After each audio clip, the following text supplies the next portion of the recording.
It's been 7 years since you and days since you took my show away.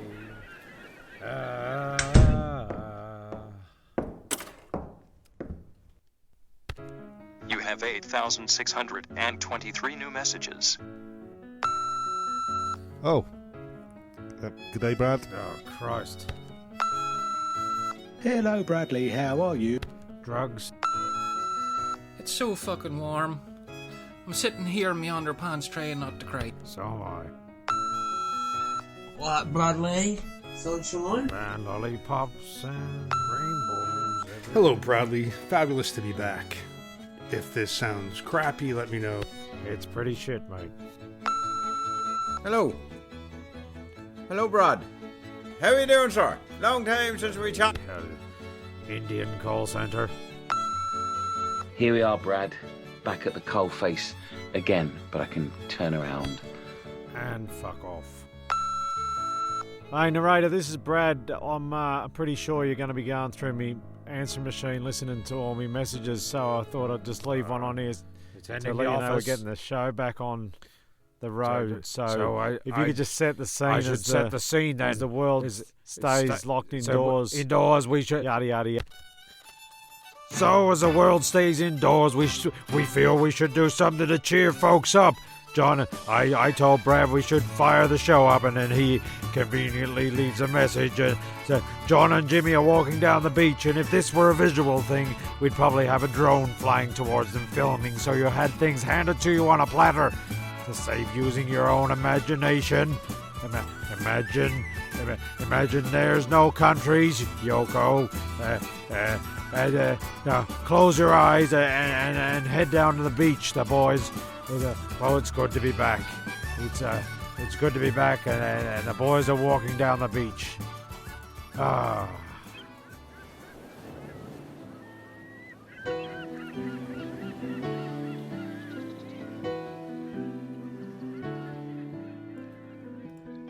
Just a castaway. An island lost at sea. Oh. Another lonely day. No one here but me, oh, and Jim. More loneliness than any man could bear. Rescue me before I fall into despair. I'll send an SOS to the world. I'll send an SOS to the world. I hope that someone gets my. I hope that someone gets mine. I hope that someone gets my. Look, a message in a bottle. Yeah, it's a message in a bottle. We've been saved.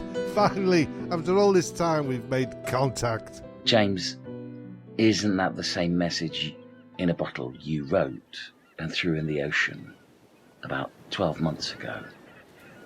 No, it can't be. A year has passed since I wrote my note. I should have known this right from the start. Known what, Ron? Dude, it's the same bottle you find every afternoon when the tide comes in. Don't you get it? I mean, every day we do this whole message in a bottle shit, and nothing ever changes. He's right, you know. According to my calculations, this is the 365th time we've come across the bottle. Oh, as the actress said to the bishop. It's also the 365th time you've used that ridiculous comment, John. Well, stop setting up the joke then, Gav. I mean, I'm working here. I'm a comedian, for Christ's sake. No wonder you crashed that plane in episode 4 then, John. Your ability to keep a plane in the air is a fucking joke. Shut up, tosser. You knobheads launched a flaming coconut at me. You shot me out the fucking sky. I could have gone for help, but oh no. I came plummeting down to earth, and I got stuck here on this fucking island. And it's been 7 fucking years. Without a script, by the way. I want to go home. I want to go home. I'm dwelling in.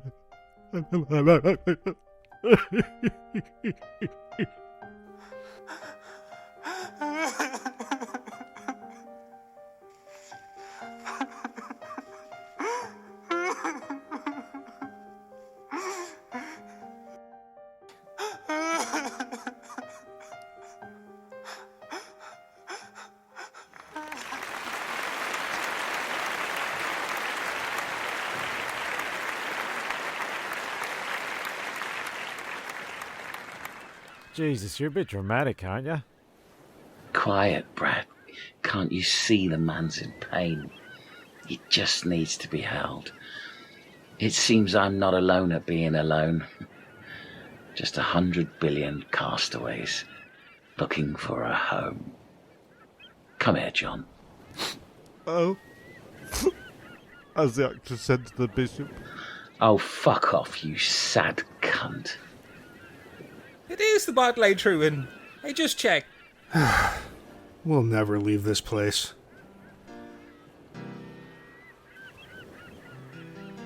That's page 1 of 18. Quiet on set, please. About to do an explanation of the 7 years. So if you can button the lip, James. Fuck off. There's a strike. That's one strike. Not so clever now.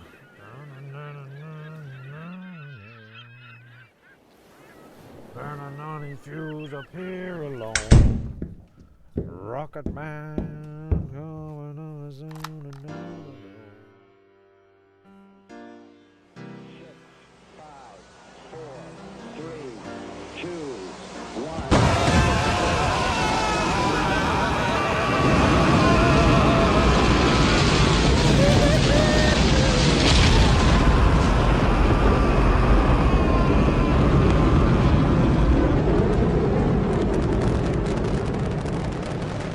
Well, it's been 2,190 days after the crew climbed inside the methane-powered rocket ship, Mrs. Sapling, with intentions of leaving this godforsaken island. Up until now, no one had heard from the boys. Most people just assumed the worst. Some heard rumors spread by a lone seagull suggesting they were seen at the races dressed as Elvis.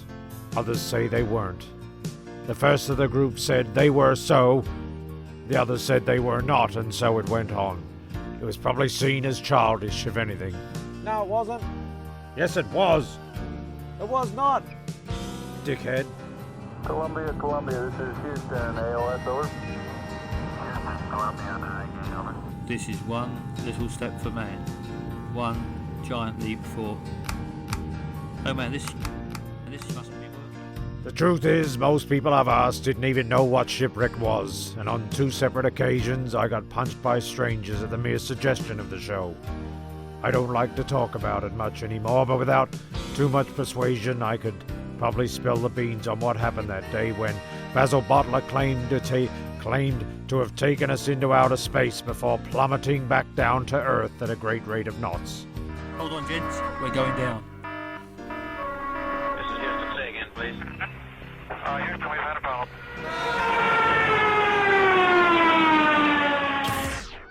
How do I know of these beans to be spilt or the whereabouts of the missing, you say?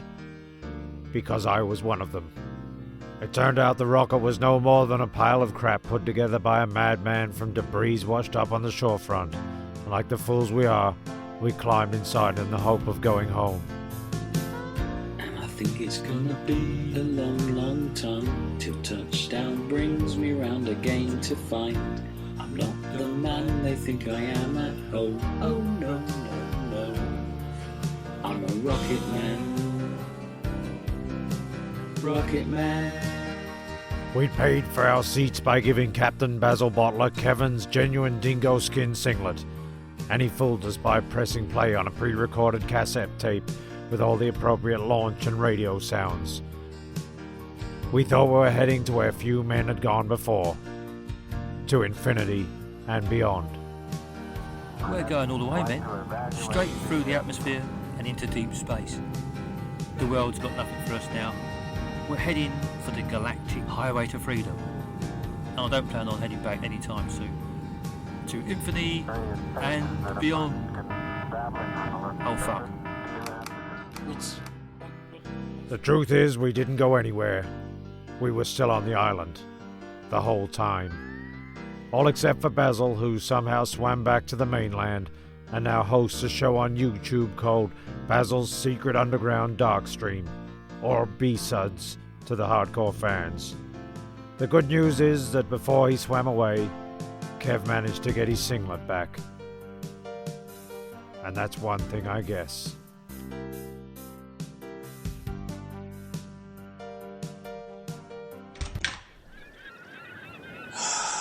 God almighty. Oh, here he is, petchra chelli in fine form. What did you say, PC? Right, I said that, you just... for fuck's sakes, can you get Oh, on yes, with it? hello to you too. I'm doing very well, thanks for not asking. I've got a brisket in the oven and I want to get this done before it spoils. Well, I'm not trying to cramp your style here, Mr. Important, but people haven't heard from us in 7 long years, and they might, on the slight chance, be interested in what we've been up to here, and you're banging on about biscuits. We don't give a rat's ass about your biscuits. What? I'm not making biscuits, I said brisket. I'm cooking the brisket, fucking hell. And how long do I keep the thing in for anyway? Well, in case you haven't realized, this isn't MasterChef or some shit show like that.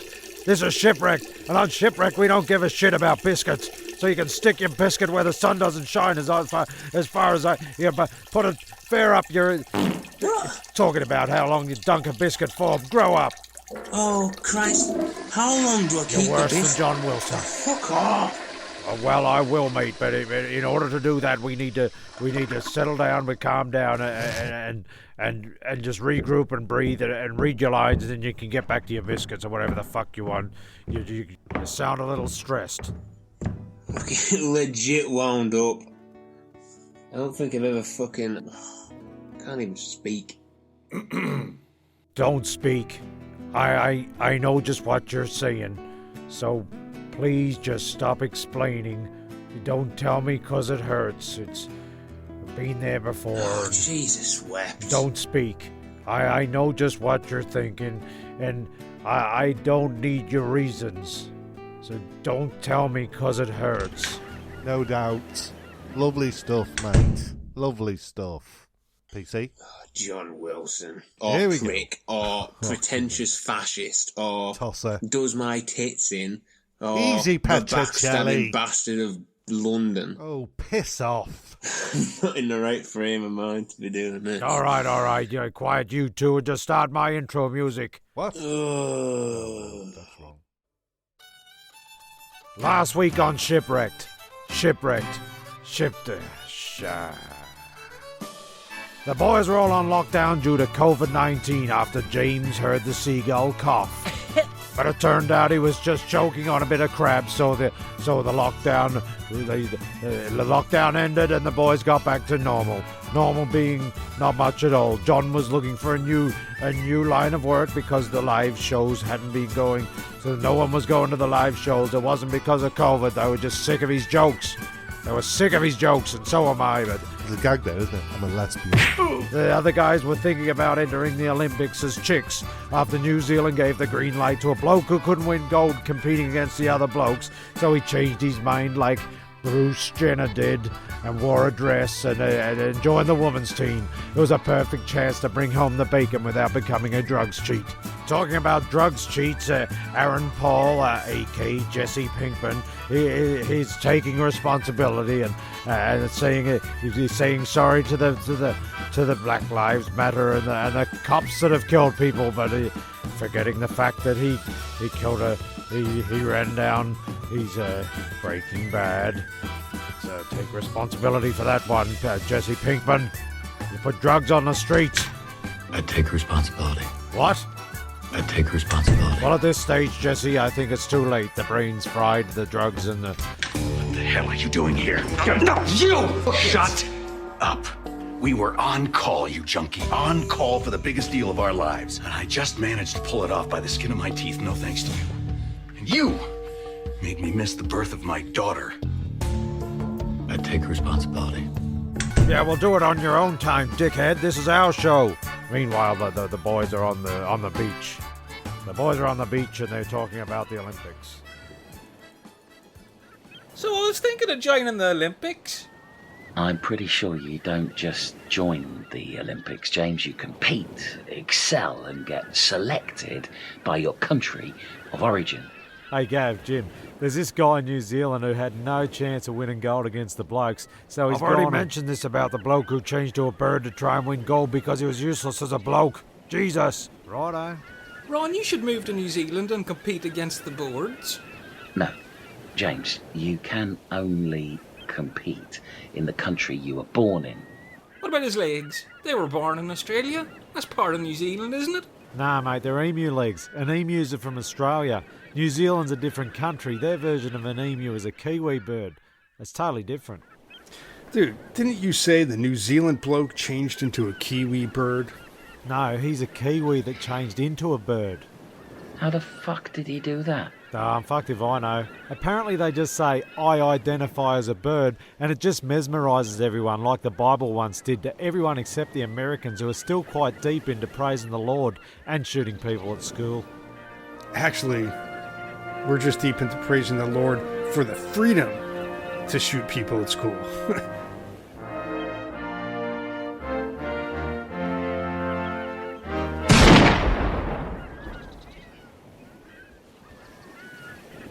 Dude, hey, easy, brother. Yeah, I heard it was too, Ron. They say you can get a gun anywhere. Or a Bible. Or McDonald's. I even heard while we've been here you went from having the first black president to the first orange president. Was he one of your workers, Mr. Wonker? Yes, Jim. In fact, he was one of my apprentices who was involved in an experiment that went drastically wrong whilst I was testing the potency of the hallucinogenic chocolates I was making in the underground souvenir factory. Is that what turned him orange? No, Jim. No, he was orange long before I met the lad. It was the toxins and the hallucinogenics made him grow 3 times his normal shortened size and completely fucked his hair. There was nothing we could do. We tried combing it to the right, brushing it to the left, and we even tried cutting it off. Nothing worked. It just wrecked the scissors. His hair had a mind of its own. So what did you do with him? And how come he ended up in the US of A? I don't know, Kev. Once I realised that I had a 6'3", 110 kilo Oompa Loompa with hair that was completely off its head, I sat him down in front of me and simply said, "You're fired."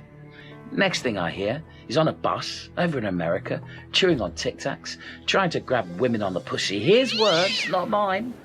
I vowed never to test those drugs on anyone else. And did you?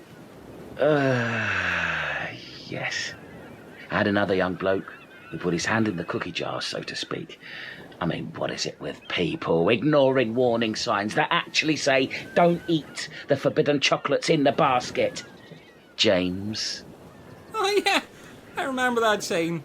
I thought it was just a trick to try and tempt me into sampling your fine chocolates. And, oh, how it worked. Wait, Gav, did you have Jimmy working for you after Trump? You couldn't have. No, Brad, you're right. It wasn't Jim. It was Boris Johnson. By this stage, we'd tweaked the formula somewhat, but his hair still looked like it came straight off the pillow. He was also fired. I'll say one thing for my fine island business. We may have specialised in souvenir snow globes and laced hallucinogenic chocolate, but when it came to presentation, I certainly had standards. And this is what made me so successful. Yeah, well, I mean, that, and being the only business on the island. Yes, that did help, Kevin. So, did you get yourself another apprentice after Boris, then? Oh, yes, Jim. I got one. Pronto. Yes, sir. Fuck me, Pronto. What happened to your voice? I'm 18, mate. The balls have dropped. I'm off to the pub. Hey, Pronto! Pronto, come back. He's not coming back, John. I've seen it before. He's off to conquer the world. Yeah, most likely looking at the next president, the next prime minister. He could even run a Black Lives Matter rally. What does he do, Brad? Butcher, mate. Yeah, he cuts up steaks during the week and attends vegan rallies at the weekends. He's just a bit confused. Oh, yeah, like the New Zealand weightlifter. I heard it's a bloke, and he's competing against... Yes, John, we all know. I've said it 3 times now, and it's just not fair. Well, I didn't know, mate. Christ. Well, I apologise for yelling, John, but it gets me worked up. Imagine being a real bird, and then you're coming up against this bloke. Ooh. As the actors said to the bishop, eh? Yes, very good. The actor's certainly coming along, John. Long Johns, keep warm in the winter, but seriously, the bloke has a legitimate chance to win gold against the women. Hey, well, Well, I say good luck to her. Maybe she can still pull it off. Well, I dare say she could, John. He's a weightlifter. They specialize in the clean and jerk. Just don't pick up the socks next to his bed. So as the word identify changes the rules on how we behave and who we can crush in sports... Well, now I dare say she could, John. Stop the music. John, get off the island. Oh, sorry. Well, no. Sorry. Last chance, John. Do you know what? I'm just about sick of you. I'm about sick of you, John. You go on and on. You're worse than the community that wants all the alphabet behind their names. If you're gay, you're gay. You just don't kiss your brother or your cousin. So you don't need the whole. Gav, how many letters in the alphabet do they need? A, B, C, D, E, F, G, H, I, J, K, L, M, N, O, P. Oh, Christ, the world's gone mad. Play my music. So as I said before, John interrupted. So as the word identify changes the rules on how we behave and who we can crush in sports, I think we should at least put a warning label on his female uniform saying may contain nuts. And now moving forward, let's keep an open mind and remember we've all got skeletons like the time I identified as a telephone box and ended up with spray paint all over me and a variety of STDs, all for the price of a standard call, 40 cents. So as time on land gets cluttered with people not knowing who they are and parents sending boys to school with a dress in their bag in case they get confused halfway through the day, above looking down from the sky, a seagull who identifies as a flying cow lets out a moo that sounds exactly like a seagull squawk, showing the exact reason why identifying as something other than your actual self really means fuck all. Meanwhile, the boys look hungry and Jimmy pulls out a picnic basket. Jimmy pulls out a picnic basket he got from fuck knows where. Man of mystery. An Irish man of mystery. Double O crikey. Does anyone want a sandwich? Oh yes, Jim. Thank you, son. I'm so hungry. I've got crabs. Best joke of the script. God, don't encourage him, Jim. Get on with it, John. Oh yes, Jim. Thank you, son. I'm so hungry. I've got crabs. All right, hands up. Who wants John off the island?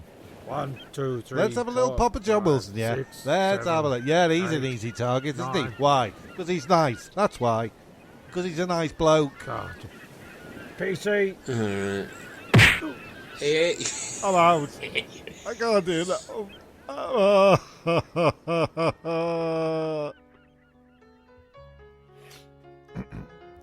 So I could just turn it on like a tap, you know. And people say to me, hey, John, how do you do all that acting lark?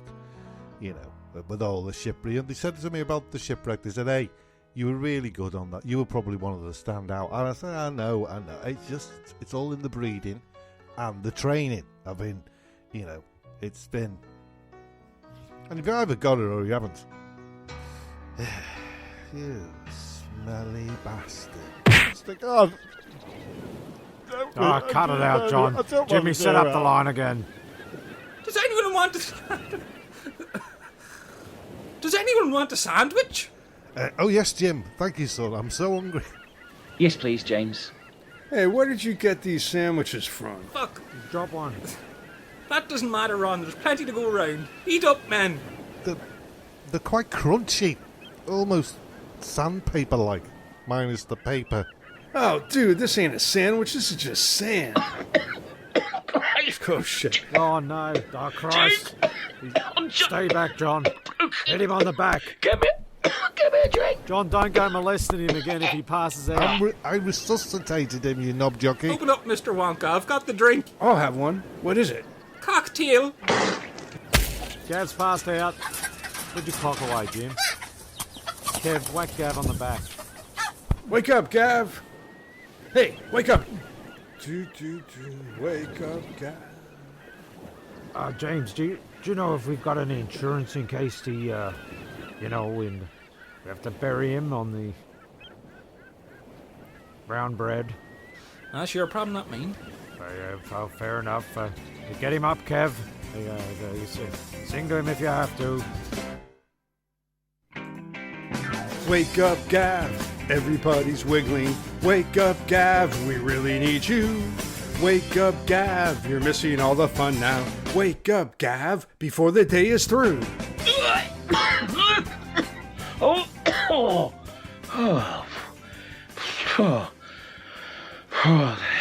Thank you, Kev. Good on you, Kev. John, put away the lipstick. He's awake. It's a bomb. Oh, Jesus wept.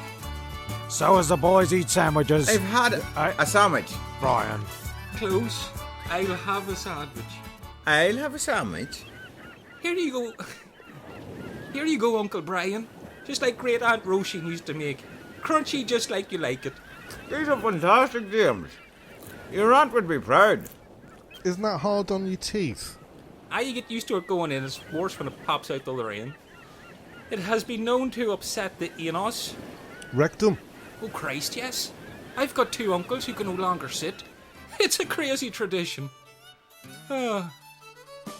So as the boys eat sandwiches, the sun is momentarily blocked out as a lone man on a hang glider soars through the sky. At first glance, it looks like Del Boy. At second glance, I get the full glare of the sun right in the eye, momentarily blinding me as I wave my hands around the place like a blind man having a browse in a supermarket, but quickly composing myself as vision returns and who rings at this hour?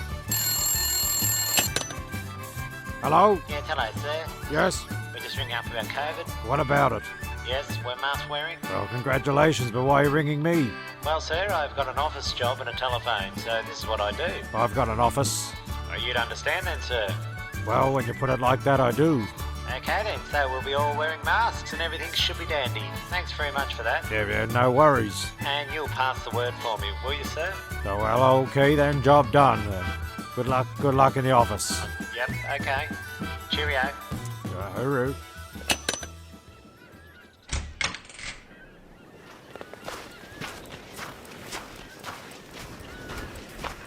Boys, I just got a call from someone saying because of the COVID pandemic, the island has to go into lockdown and everyone needs to wear a mask. Oh, dude, are you kidding, bro? You know we are the only people on this island and no one has come or gone from this place in years. Not only that, why the fuck would we wear masks when we have so much fresh air just blowing around our heads? Narrator, who exactly called you on the phone just now? No clue, but he had an office. He said he had an office and he phoned me from the office. I found some masks. Here, everybody grab one. What the fuck is this? It's seaweed. I've worn it before as a beard. Everybody said I looked like Grizzly Adams. Jimmy, what the fuck are you going on about? Remember in the early days on the island, I made a beard and everyone said, "You look exactly like Grizzly Adams." And then we all agreed that my new nickname should be Grizzly Adams, but then my beard caught on fire and burnt my face, leaving me disfigured, which nearly ruined the nickname. But if you squinted your eyes a bit, my injuries looked like they were caused by a bear attack, so we all agreed to continue calling me Grizzly Adams, but I think Brad forgot to write it into the script. Oh, I can't do it, Brad. Fuck me. Yeah, Jim, I can't recall the whole Grizzly Adams thing at all. Just ignore him, Petra. You know he gets excited. Oh, is that how it is, you two? Well, why don't you both join a gang if that's the way you want to play things? What the fuck does that even mean? Do you want us to call you Grizzly Adams? Yes. Oh, God. No.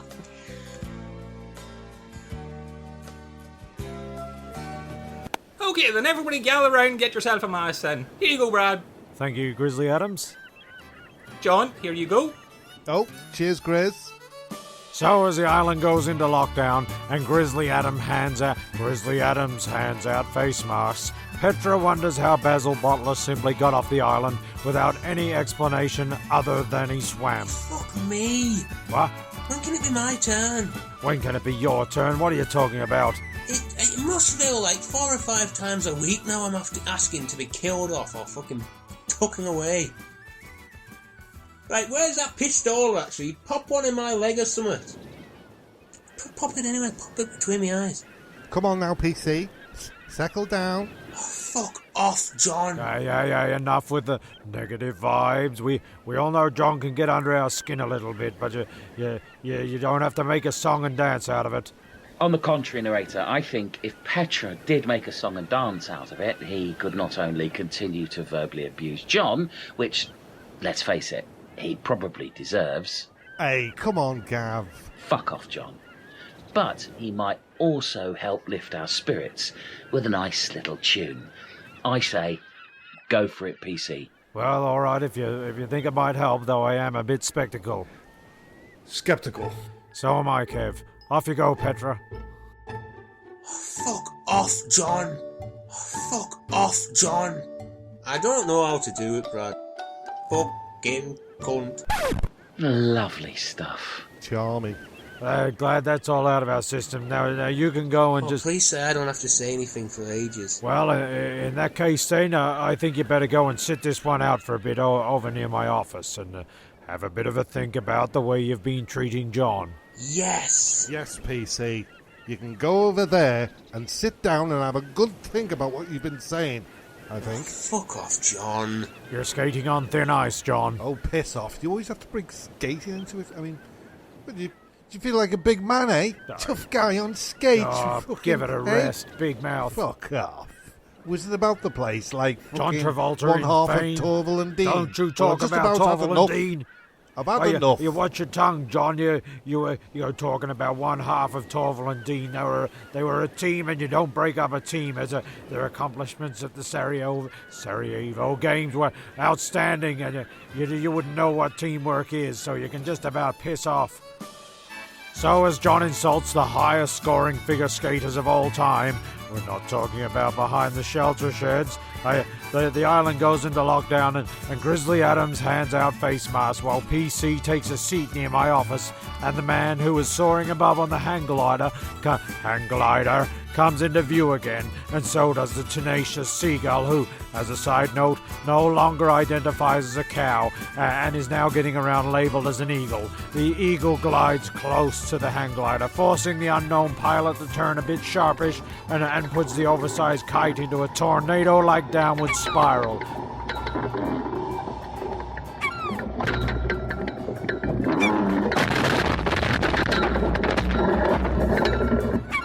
He comes down and crashes on the sand. The masked men rush towards the crash zone, and while the eagle looks around, looks proud of himself / herself. Fuck me.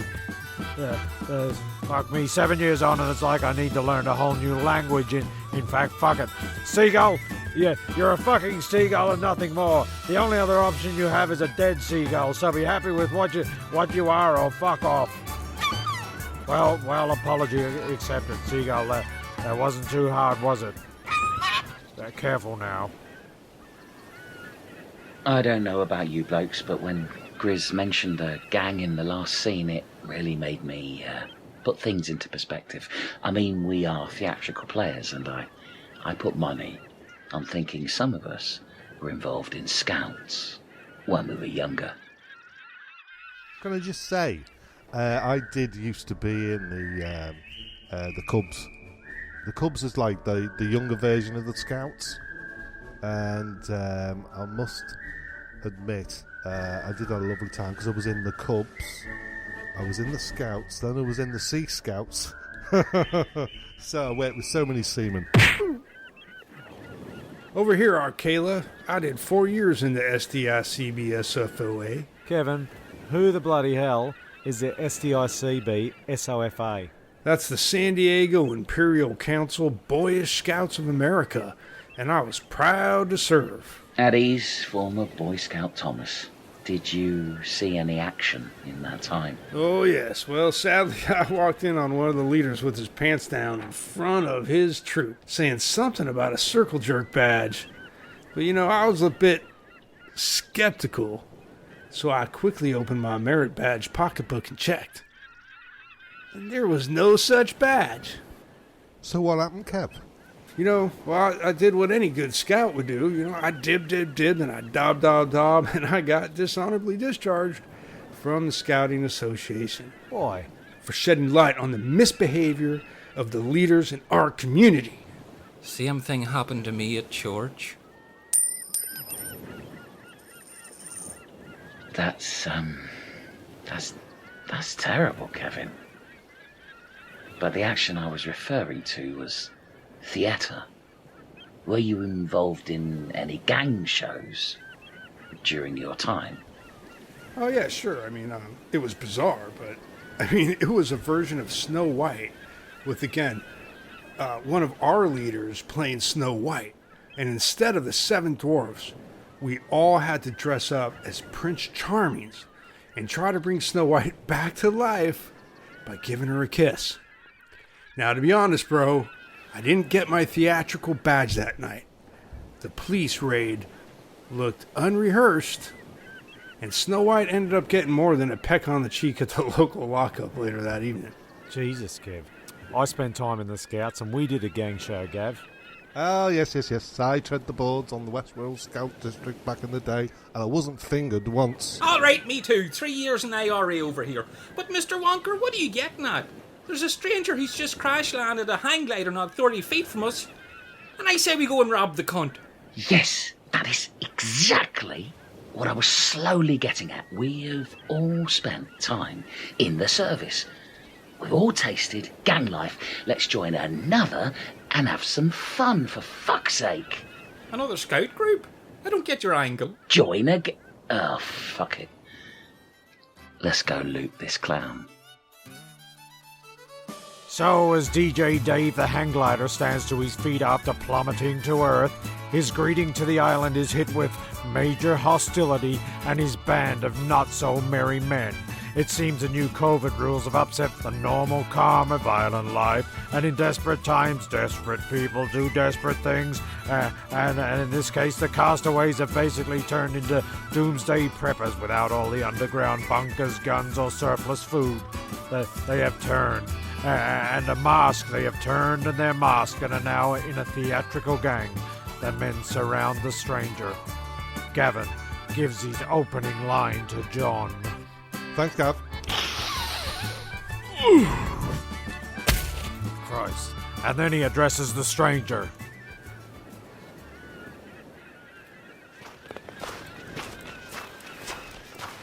Hey, Gav, don't say anything yet. I'll put the music on. I've got a tape. Well. Looks like someone's flown into the wrong hood. We don't take kindly to your type around here.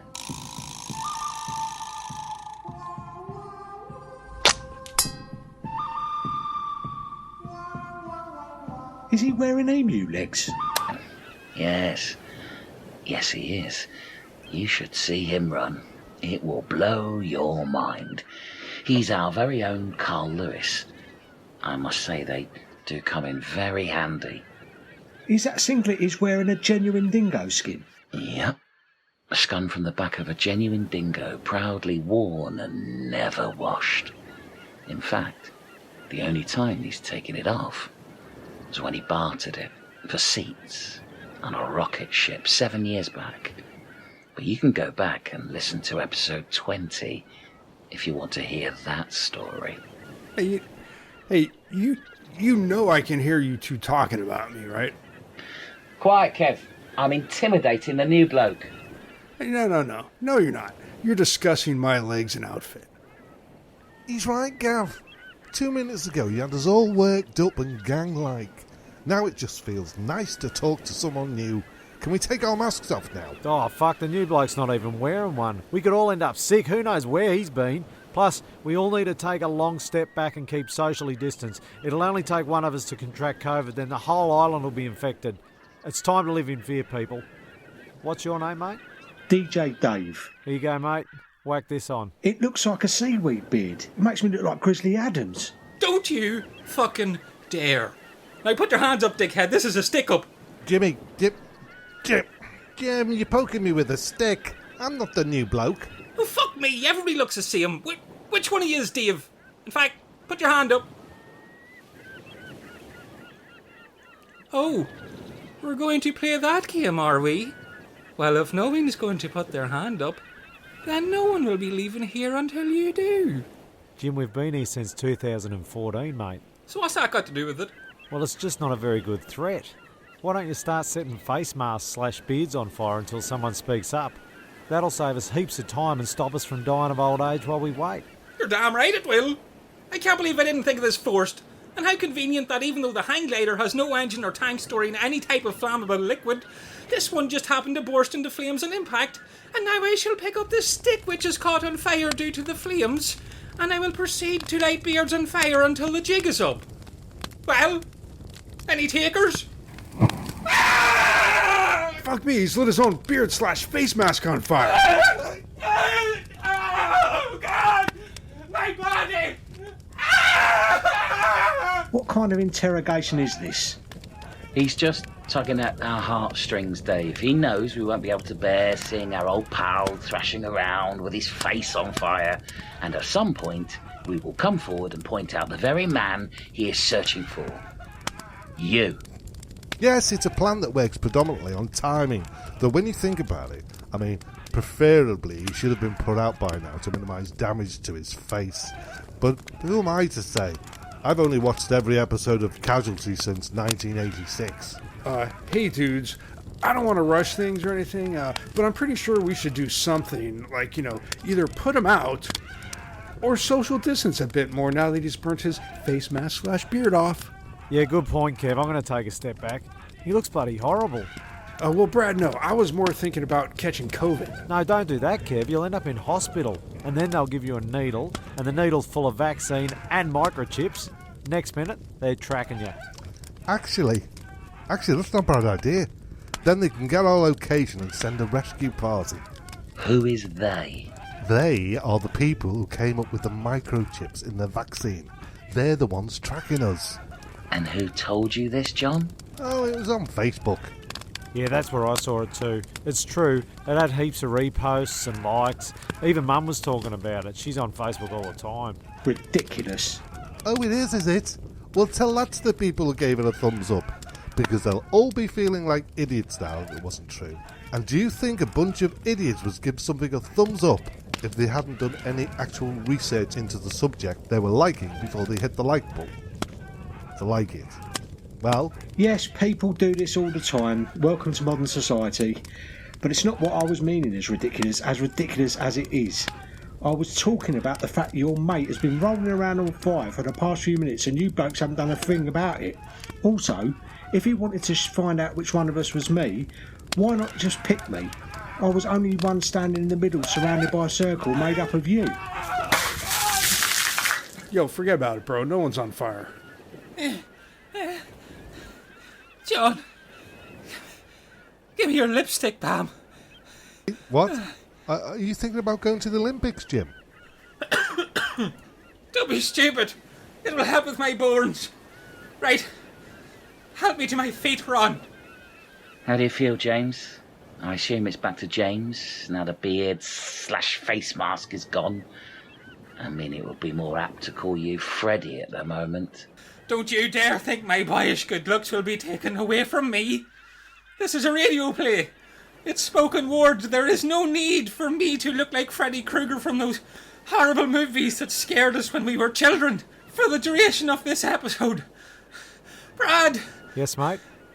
There is no need for me to be disfigured for this episode, is there? Wow, it's character. It's feeling the character. Why have you got me wearing a green and red sweater and worn out fedora hat? Just fashion, I guess, Fred, James. Just try not to pick your nose for a bit, mate. It could work out nasty. Oh, fucking hell, and burn your cock in the hot flames. Why? You burnt yourself to smithereens, Noddy. What choice did he have? You can't do blackface these days. You'll be only taking the piss. You know what they say? You burn your face, you face the music. No, John. That's not the saying. It's, you burn your face, you lose the race. That makes less sense than the one I said. Does it? Then look at Freddy and describe to me his genetic heritage. Oh, yes. Lost the race. Good point.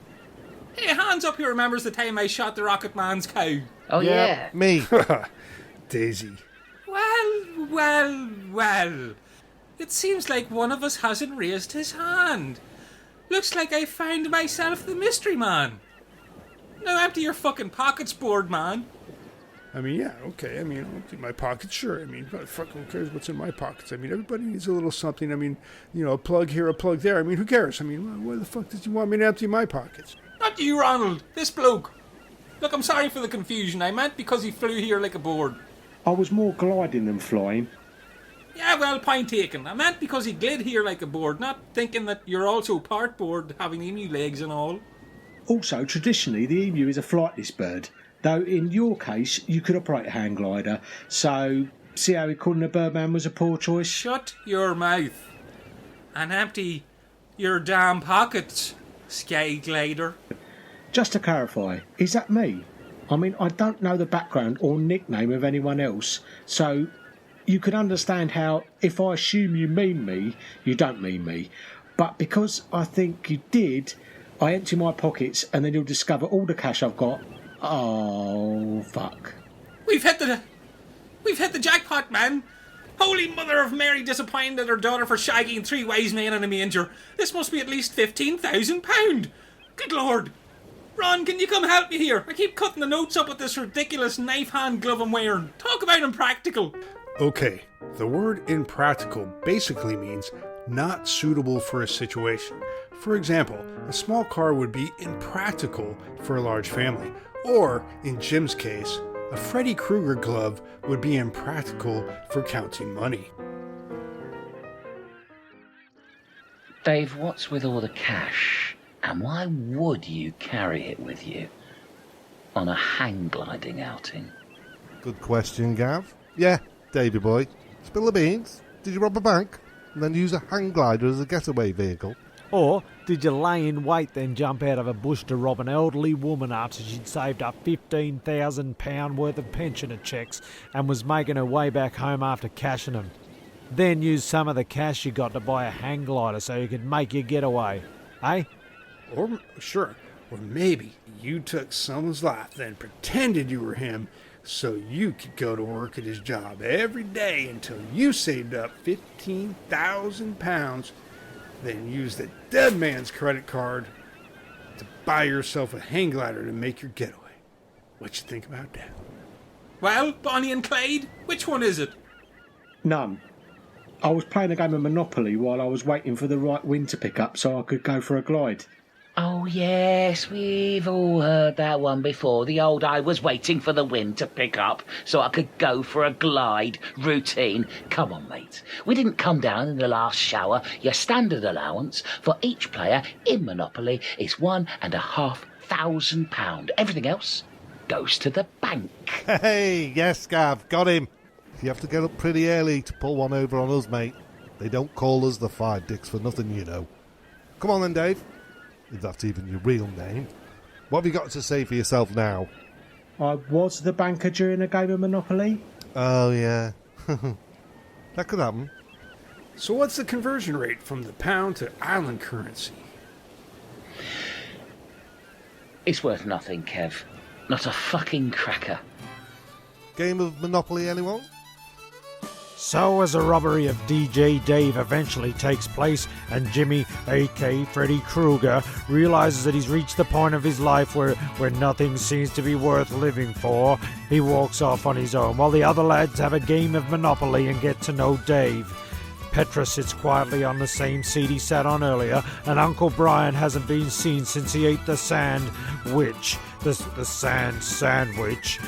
Meanwhile, the masks have been removed when it was voted that Jimmy would have been better off contracting the virus than actually burning his face off. And they also found it a lot easier to breathe the fresh island air than recirculate the breath of the unwashed mouths. Jesus. The seagull acts like a seagull for about time, and the focus is shifted to the Irish lad with the world on his shoulders and his Uncle Brian, who pops out from behind a coconut tree and meows like a cat. Meow! Uncle Brian, for fuck's sake, man, you almost gave me a heart attack. Look, James, I can see you're upset and also hideous. But sometimes you just have to look towards the future. I try, but then I always think back to Wilson's sister. She was the light of my life. God, I miss her. I miss her like the night misses the sun, like a caught fish misses the water, like a love-struck sniper missing a headshot and taking out an innocent passerby. I pine for her so much, Brian. Who? The passerby? No, you fool, Wilson's sister. Wasn't she just a worn-out tennis ball with a hole cut in the side? You'd never understand. Anyway, where have you been all episode? Never you mind. Just head back to the cave where it all began. Good luck, boy.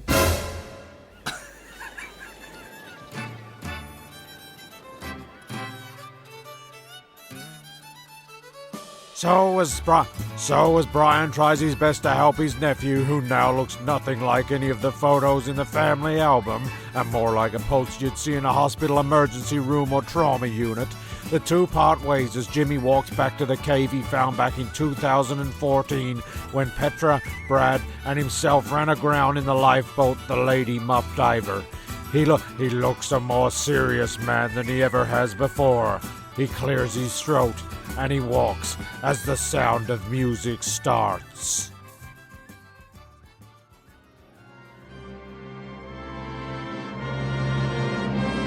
The hills are alive with the sound of music. With songs Are you watching a movie? I thought this was going to be my big scene. I even took singing lessons for this part, for fuck's sake. Well, you do what you have to, James, and I'll do what I have to, but I'd appreciate it if you kept the F's and the fucks to a minimum and shut the door. And I'll get back to watching the 1965 Julie Andrews classic, The Sound of Music. We'll see about that, pal. Get out of the way, Jim, you're blocking the screen.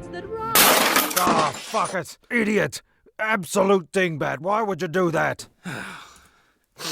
Jesus, I stink of sweat. Well, I'm not concerned about your bodily odor. Actually, I am concerned about you. You fucking stink, Jim. But it says in the script here to cut power cord to telly. Now read me what it says on yours, because on mine it says, "We'll see about that, pal." Brackets. Cuts power cord to telly. End brackets. So who told you to smash my television set, James? It was Brad. Oh, it was it? Well, pass me the walkie-talkie.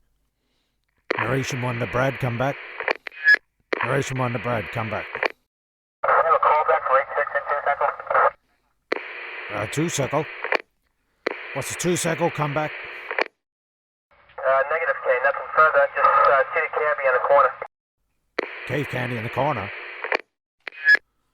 18 Sergeant Central.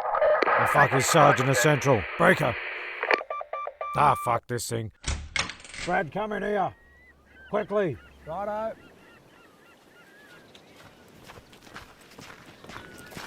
Fellas? Yep, shut the door. Good day, mate. Jim, what's up? Well, James told me that you told him to smash the television set. Yeah, I just thought it'd add something, a bit more dramatic to the scene, that's all. Well, if you want drama, boy, then my mother gave me that TV, and she worked hard to afford the things that I couldn't because I was just a baby. She worked street corners every night, turning tricks. She was a hard-working woman, and everybody knew about her magic.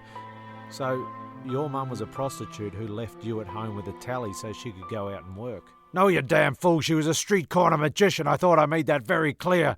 Why the fucking hell would you think my mother was a prostitute? Jesus Christ.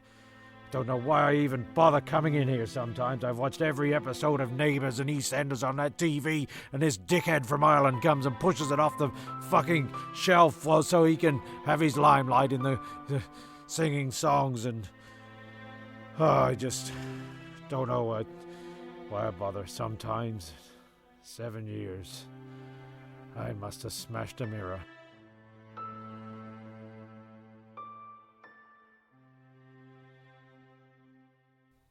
Does anyone want to... Oh, fuck off with your sandwiches.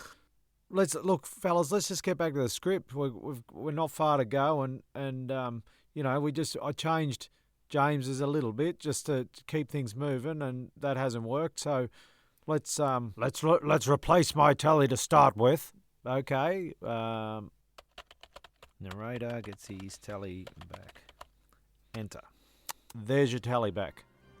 It's just like magic, like my mother used to do.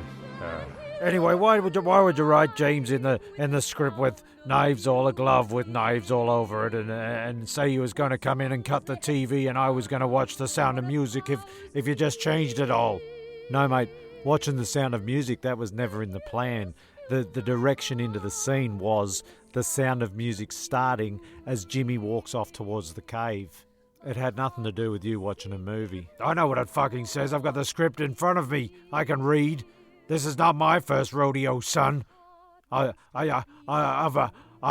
ridden more cows than you've had. Then I've had what? No, sorry, I meant I've ridden more cows than you have.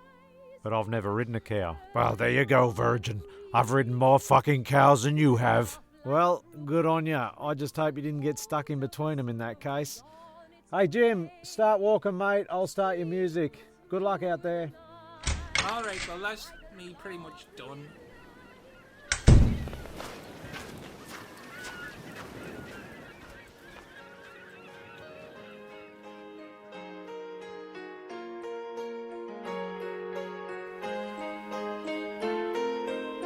I hear the ticking of the clock. I'm lying here, the room's pitch dark. I wonder where you are tonight. No answer on the telephone. And the night goes by so very slow. Oh, I hope that it won't end though. Alone.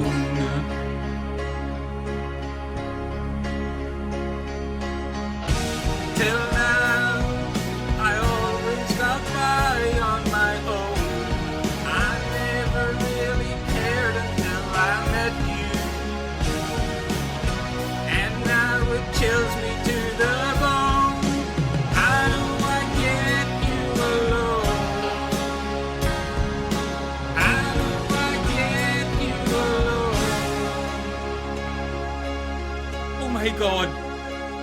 Wilson's sister? Is that you?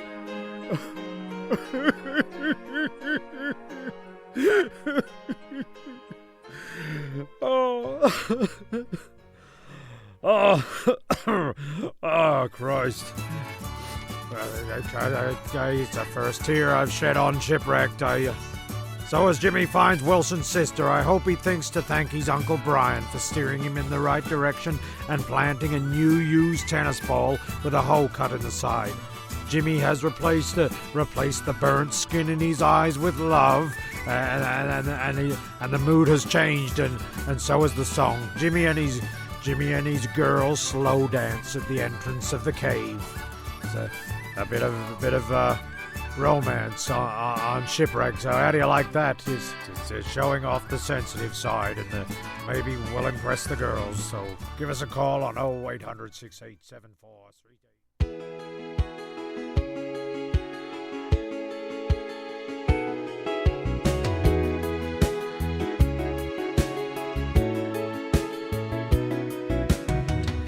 You're looking kinda lonely, girl. Yeah, Would you like someone new to talk to? Oh, yeah. Oh, yeah. Alright. I'm feeling kinda lonely too, if you don't mind. Can I sit down here beside you? Beside you, baby. Oh, yeah. Alright. If I seem to come on too strong, I hope that you will understand. Yeah, you'll understand.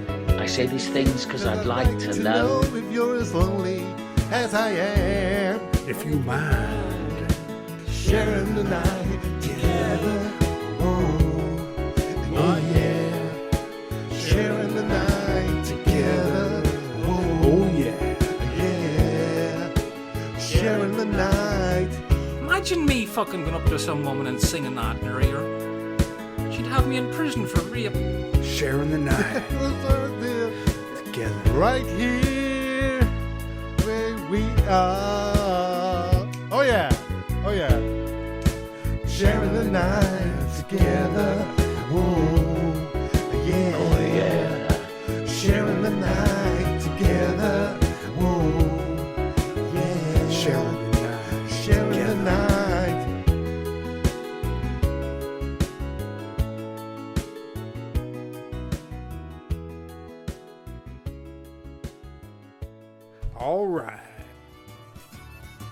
So as Jimmy and Wilson's sister head into the cave for a steamy night ahead, the boys stand on the beach and smile as the singing attracted them over to see what was going on, and in the end, encouraged them to add some backing vocals, and like a middle-aged boy band, they all linked arms and swayed.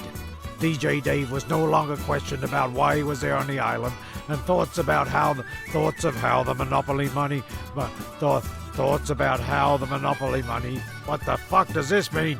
Thoughts about the Monopoly money were soon squashed when Dave simply told them they could have it. They all took it and they were fools. They couldn't believe their luck. And while on the subject of luck, right at the same time, as the blokes turned to walk back to the hang glider fire for a lone bottle washed up on the beach containing a message in a bottle with instructions to send smoke signals if it were found, so help could be sent and the boys could be rescued. Just like that, the luck's changed and the boys have found the golden goose that gets the ticket, the Wonka's Charlie Bucket. He's a bloody good bloke, our Dave. Thanks, John. Here's another £5. Hey, look. It's a bottle with a message in it. I wonder what it says. This could be our ticket off the island, boys. I wouldn't think so, Dave. We get the same one every day. Jimmy throws it out and the tide brings it back in. It's nothing more than a letter to Wilson's sister from a lovesick Irishman. Anyway, starting to rain. Let's get out of here before we all get wet. That's what Wilson's sister said. Hey, Kev? Oh, grow up, John. Well, that's what she said. Really? Well, she could have. It's a joke, mate, for fuck's sake. It's a joke. I should at least pick it up and have a look inside. That's what... Oh, forget it. Hey, Dave, I've got it. Here, catch.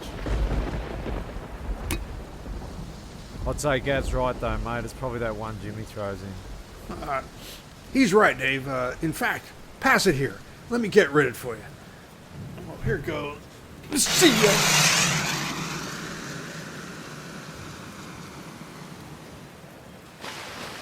Jesus Christ, mate.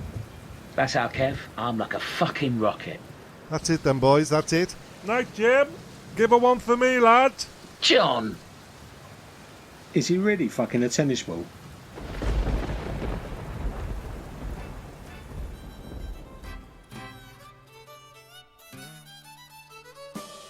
So as Jim fucks a tennis ball...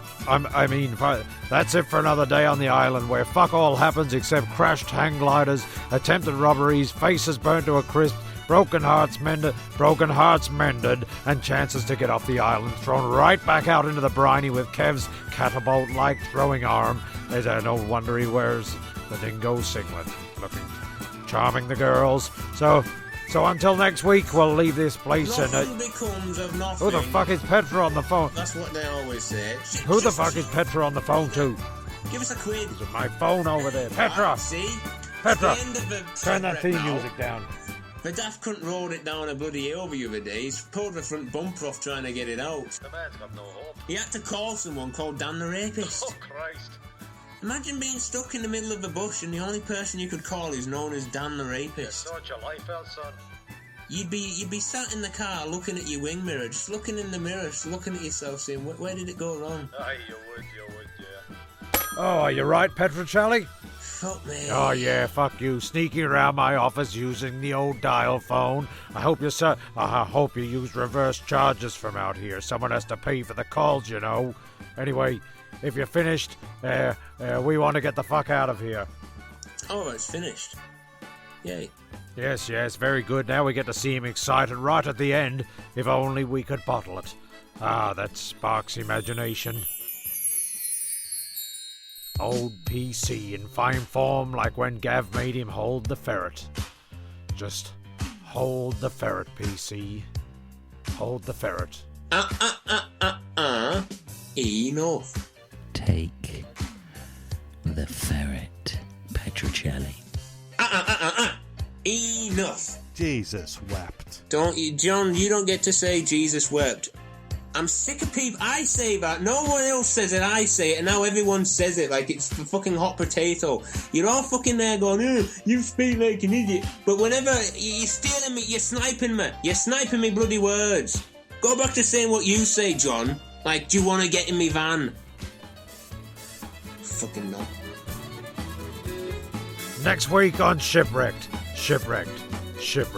I wouldn't have a fucking clue. With a guaranteed audience of 10 or fewer, counting on most of the crew tuning in, means no one gives a rat's ass what happens. So just be kind to one another out there and misbehave if you get the chance. If you catch the drift. And good luck out there with all the... Just make someone happy and don't be a cunt. That's don't be a cunt, that's it. Shipwrecked.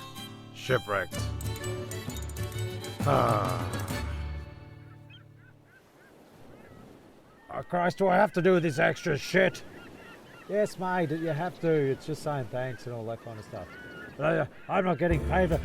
Shipwrecked is an inflatable lady production made possible with the magnificent voices of Jimmy Poodle, Petchra, Chelli, John Wilson, Gav Cross, Kevin Thomas, Beefy, Dave W, Max, Brad, and the narrator. Most importantly, the narrator. Written and produced by Brad Maclean with mental ideas from Jimmy Poodle and John Wilson. Is that it now? Yes, mate. Thank you, everybody. Take care and buy the box set. There is no box set. Well, there should be a box set. People take it home with them, and I can download it for free, mate.